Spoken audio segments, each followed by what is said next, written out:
Well, howdy there, Internet people. It's Bo again. So tonight, we're going to talk about two sayings and how those two sayings can help explain something that everybody's speculating on right now. Everybody's pointing fingers over a recent incident, something that just happened, and can help bring it into focus a little bit.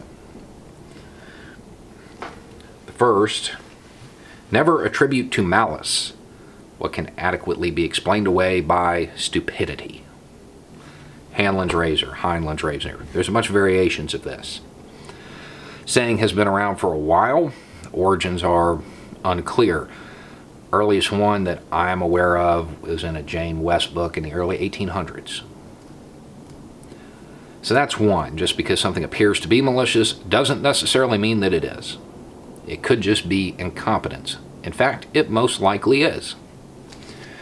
The other saying, definitely a more American saying, Rangers lead the way. You've probably seen it on the back of pickup trucks, t-shirts.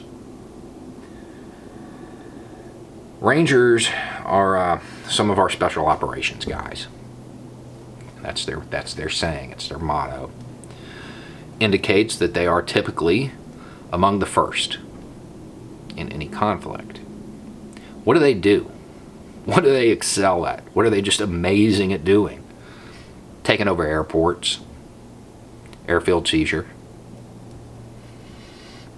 How do they get there? Big planes. Something pops up on radar. Not really sure what it is. Tension's that high. A reaction instead of a response. This is what you get. It is probably that simple. We don't have all of the information yet, but that's more than likely what happened. Conflicts. Conflicts do not exist in a vacuum. They're not isolated from everything else. They impact everything around them. From the economy, to food security, to healthcare, to incidents like this.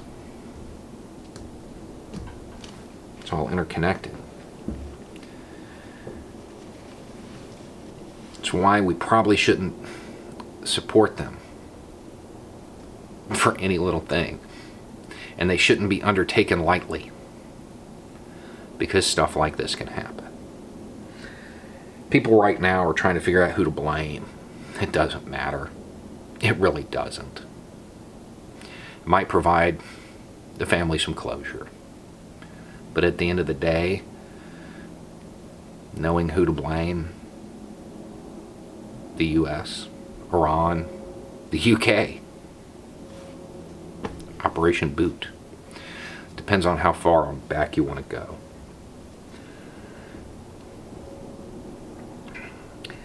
It doesn't matter. We all have our hands in this because we all tend to support violence to solve any problem. This is the result. In conflict, civilians always suffer the most. And I know somebody 6'2", red, white, and blue out there saying we'd never do that. July 3rd, 1988, flight 655 out of Iran. Poof, gone.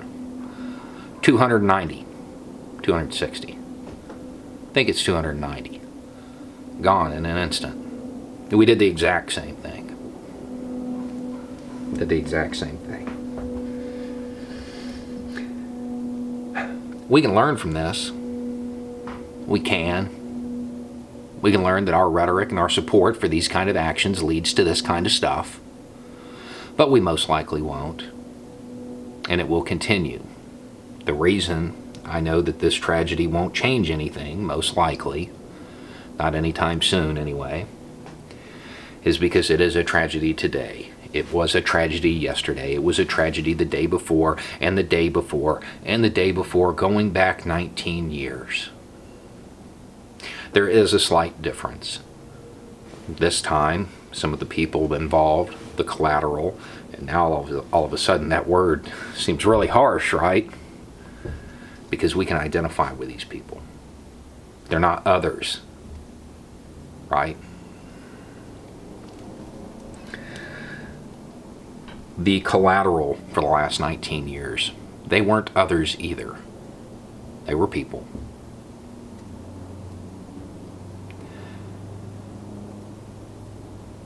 It is a tragedy, and it's something we really should take to heart, especially in the United States, where you have a bunch of people constantly saying, oh, well, it's time. We need to do this. The boogaloo. You're ready. Yeah, that's fine. Is your niece ready?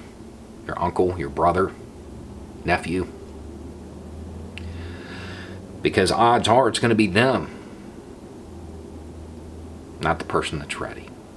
Civilians always suffer the most. We have got to tone down the rhetoric. We have got to tone down the support for violence.